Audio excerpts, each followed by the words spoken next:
Today's message is about death. I have been thinking about death after seeing the news in Nepal about the flash floods. And yes, death happens all the time. And sometimes death comes in an instant. And when death comes quick, sometimes our souls don't realize that they are dead. That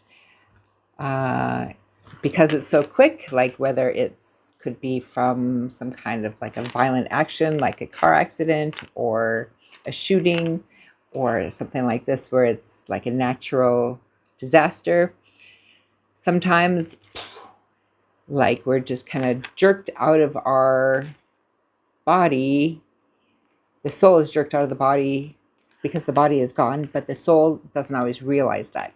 So then that leaves the soul in a position that it might need assistance to pass over, to return home. So this is something that I've studied about quite a bit. I'm fascinated by death, and I really believe that it's closing one door, opening up another, walking into just another situation, and returning home, you could say, coming more into alignment with a deeper understanding about who we are and what we call life, is about. So the reading today was fascinating because I started reading. It was open. I was like, I've never really the only one time I've ever had a completely open reading was when I read my cat. And I'm like, okay, because he's totally present in the moment. So this is fascinating because it got into the 5, from the neck down, everything was open. It was like this message that death is presence. Death is life, in a way. Really, that's the contract, right? Of the whole, one side is death, one side is life.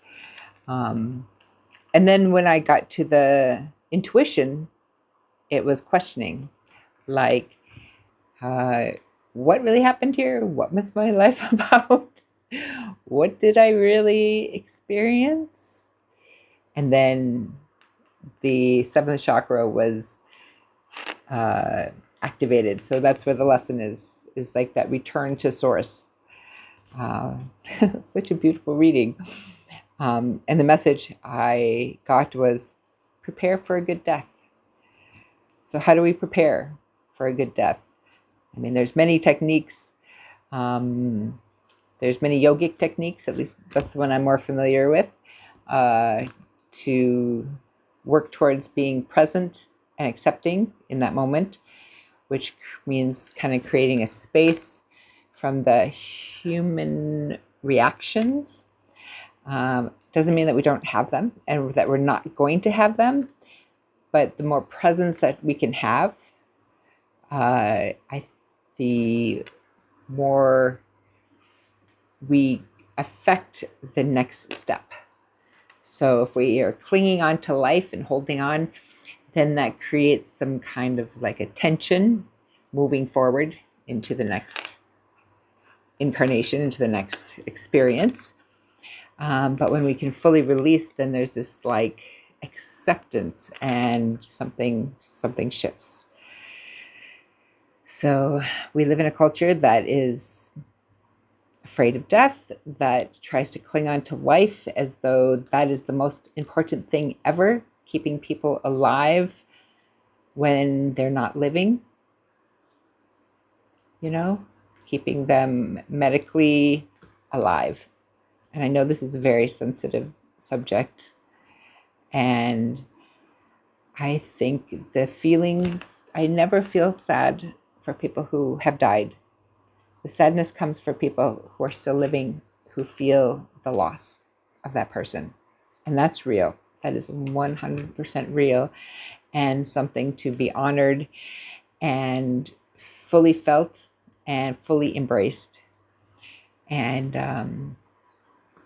that is part of the gift of life, is all of these feelings, even though it feels very hard in that moment. But for the person who is dead, usually they return home.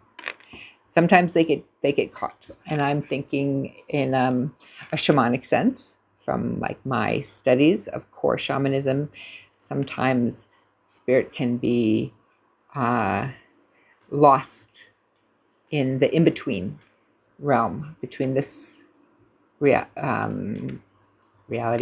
this vibration, and the next.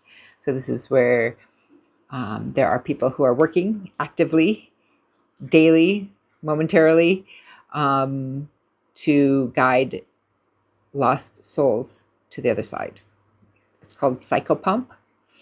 And personally, I know a few great shamanic practitioners who actively work. And I just think about people in situations like the flood and how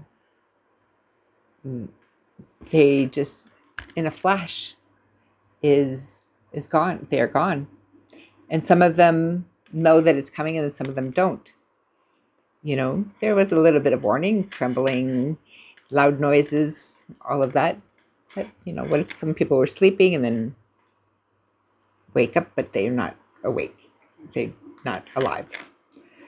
So these are people I'm thinking about today, and honoring that, and sending strength and blessings to people who do that work for the other side. We will all be there one day, and I believe it's nothing to fear, because the fear is what holds us back from living. I have had some conversations recently about, oh, I don't want to go there because maybe what if? Yeah, what if? That's okay. That's part of life. And if we don't experience, we won't know. So death is there. Death is always there, and you never know. When it's your time, there's no control. So why stop living because of that? Sometimes I think the people that are the closest to death knowingly are the ones that are making the choices to be so alive. So what's your choice? How do you interact with death? How does death impact your living? Are you aware of this?